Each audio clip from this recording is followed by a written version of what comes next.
서울의 한 스튜디오. 간단하게 자기 소개 좀 한번 해줄래요? 저는 24살, 이제 올해 24살 된 이동재라고 하고요. 이제 나이가 네. 이제 23살밖에 안 됐거든? 네. 끊겠다라는 마음을 먹기가 쉽지가 않아. 근데 왜 약을 끊겠다는 마음을 먹은 거지?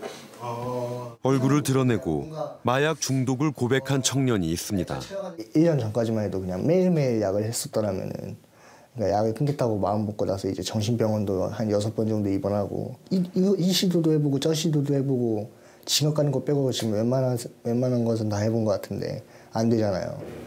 그래서 진짜 도망가고 싶었어요. 그냥 감옥으로. 그래서 형사님들한테 전화해서 구속 좀 시켜주십시오 이렇게 전화한 적도 많고 그래요. 이렇게 좀 공개됨으로써 좀 다른 사람들한테 도움도 되지 않나 그런 것도 있고, 아니면 좀 약을 끊겠다는 동기부여도 좀 되는 것 같고. 동재 씨는 단약의 과정을 동영상 공유 사이트에 공개하고 있습니다. 그렇게 해서라도 마약을 끊고 싶어서입니다. 처음으로 세칸 반했을 때라 가지고 궁금해가지고 어떻게 되나. 그러니까 막 이때 정신병 심해가지고 막 자살해야겠다. 그래서 그냥 죽고 싶다는 생각밖에 없었어요 그때. 약을 하면서 죽을 수 있을까? 그래서 8개월 정도 안 나가면서 계속 약을 했죠. 집 방구석에서 혼자. 그러다 보니까 좀 정신병에 많이 좀 시달렸던 것 같아요. 막 환청이라든지 환각이라든지, 그리고 창문도 몇 번 좀 많이 깨고 그랬던 것 같아요. 이거 보고 마약을 끊겠다는 생각을 좀 많이 했던 것 같아요. 그때는 이제 엄마가 이제 이렇게 카톡을 어렵게 얻은 소중한 아이가 바로 자신이라는 어머니의 문자에 마약을 끊기로 다짐했습니다. 하지만 그 과정은 결코 쉽지 않았습니다. 재발이 반복될 때마다 가족은 늘 동재 씨를 믿고 응원해줬고 그 힘으로 포기하지 않을 수 있었습니다. 밥은 잘 먹고 있냐? 그냥 나름 뭐 집 한번 들려서 뭐 더 챙겨갈 거 있나? 다음 주에 한번 와봐라. 왜냐면 급하지. 힘내라. 뭐야? 좀 많이 미안해.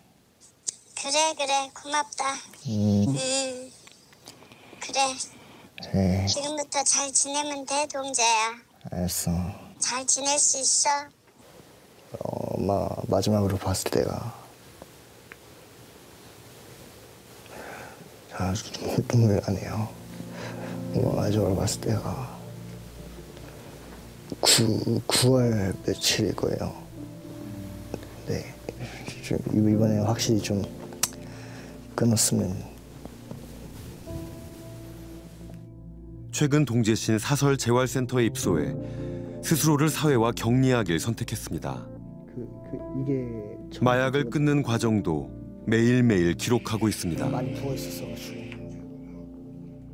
저번 주 토요일 4일 전에 마지막으로 투약했고요. 지금 이제 단약을 시작하면서 하루하루 느끼는 점과 지금 제 상태에 대해서 비디오로 남겨볼까 해가지고 촬영을 시작했고요.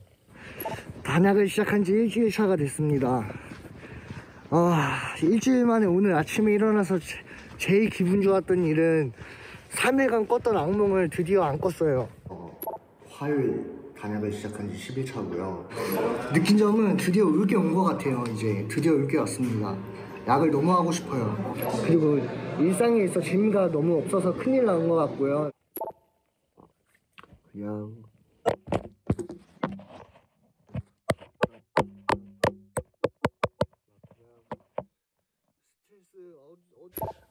갑자기 이제 웬만큼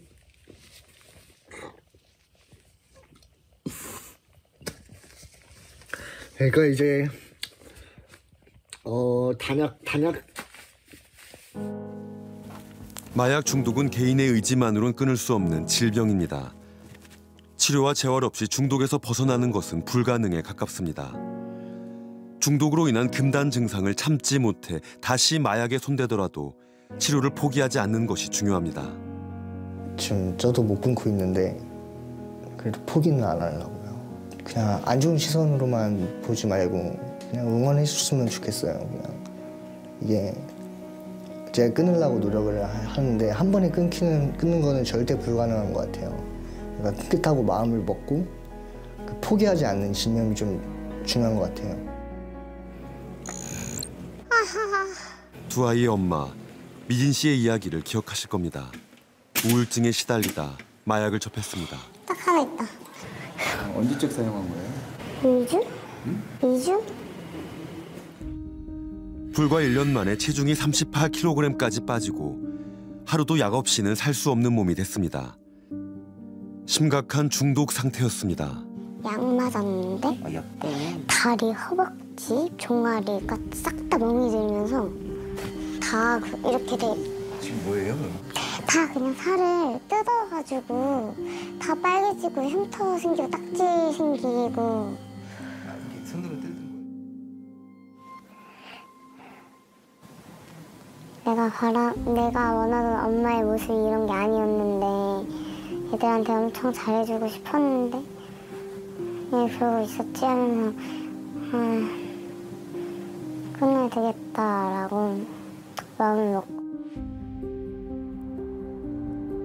방송 후 3개월. 미진 씨가 며칠째 집에 들어오지 않고 있다며 어머니가 취재진에 도움을 요청했습니다.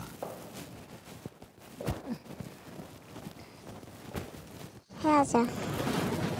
지금 열흘째 집에 안 들어오고 있으니까. 아까 묵고 있다는 모텔에 한번 가보려고요. 가서 정말 있는지 뭐하고 어떻게 하고 있는지 확인하고 데리고 오든가. 경로를 다시 탐색합니다. 어떻게 또 대면을 해야 될지 그것도 대면을 하는 게 이제는 자녀지만 두려워요. 근데 망가져 있는 모습을 보고 있는 게 괴로우니까 나도 그런 모습을 안 보고 싶은데 봐야 하는 괴로움. 그래서 그게 두려운 것 같아요. 방송 후 미진 씨는 약 한 달간 마약을 끊었다고 합니다. 그러다 최근 다시 친구들과 어울리며 마약에 손을 대고 있다는 겁니다. 구속이 안 된대요? 친구들과 모텔에서 머물며 마약 투약을 한다고 의심되는 상황. 미진 씨는 건강 상태가 좋지 않아 과다 투약은 생명을 위태롭게 할 수도 있습니다. 기다리다 못해 어머니는 딸을 찾아 나섰지만 지금 사람을 좀 찾으려고 하는데 몇 호에 묵고 있는지 여기 지금 숙박을 하고 있는 걸로 알고 있거든요. 저희가 개인 저기이기 때문에 말씀드릴 수는 없거든요. 그래요? 만나지 못하고 걸음을 돌릴 수밖에 없었습니다.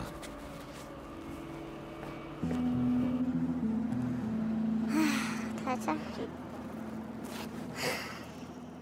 미진 씨는 그동안 중독 치료를 받지 않고 있었습니다. 당장 입원할 수 있는 병원이 없어서였습니다.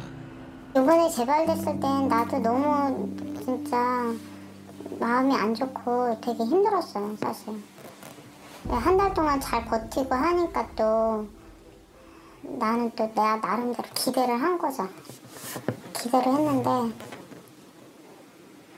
그냥 정말 마약 앞에 다 무기력한 것 같아. 하는 사람도 그렇고 옆에서 보는 내 입장에서도 그러고.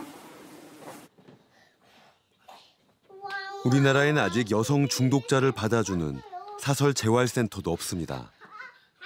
오로지 개인의 의지와 가족의 희생에 기대 중독에서 벗어나야 합니다. 결국 사설 재활센터를 운영하는 전문가의 도움을 받기로 했습니다. 네, 어머니. 지금 가는 길이에요. 수유 사거리 쪽에 있대요. 아니 제가 뭐 혼론 내겠죠. 혼론 내고 제가 이제 막 그렇게는 할 텐데. 그러니까요. 끝까지 안 간다 그러면? 그때가 제일 걱정인 거기는 한데. 그럼 어떡하죠? 사설 재활센터의 최진묵 센터장이 미진 씨를 설득해보기로 했습니다.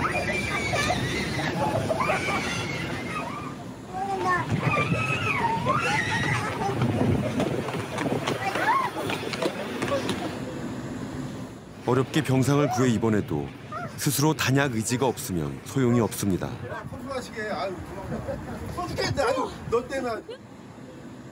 중독 치료 과정에서 실패와 재발은 끊임없이 반복됩니다. 미진 씨 앞에 한 번의 기회가 더 주어졌습니다. 그녀는 어떤 선택을 할까요? 신고하세요, 진짜. 진짜. 네. 안녕하세요. 진짜 아시는가? 다 너를 위해서 이렇게 알아요. 다 알잖아. 알아요. 너도 미진 씨는 다시 한번 마약을 끊겠다고 결심했습니다.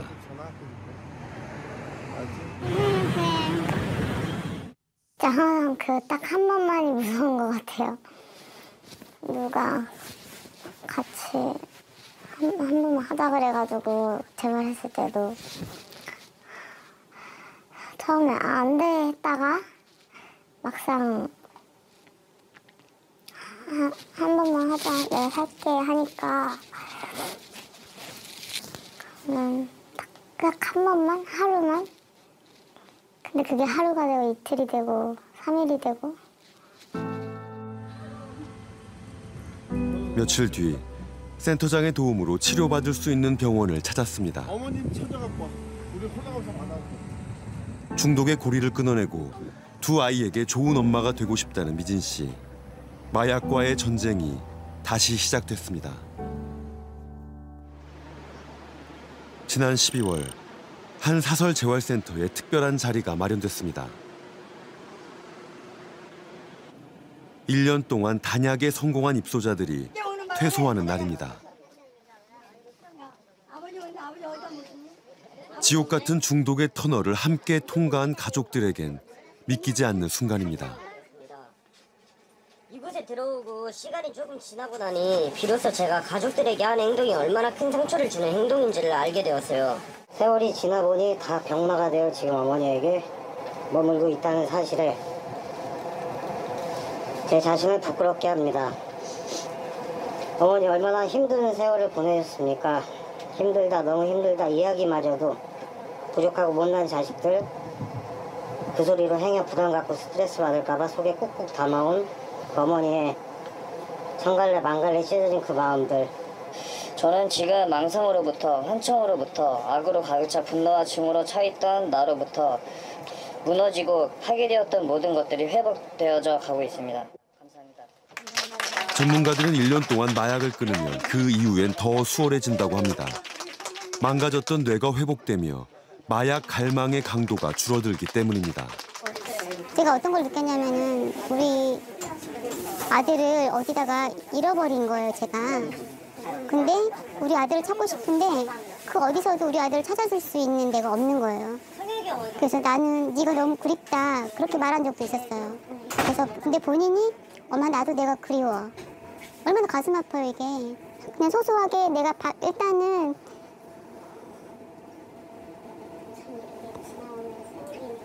그냥 밥 해주고 싶어요. 내 밥하고 된장국 끓여서 그냥 먹이고 싶고 그냥 그 정도예요.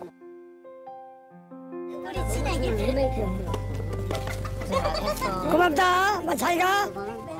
잘 가고. 이날 총 4명의 입소자가 잃어버렸던 자신과 자신의 삶을 되찾고 일상으로 돌아갔습니다.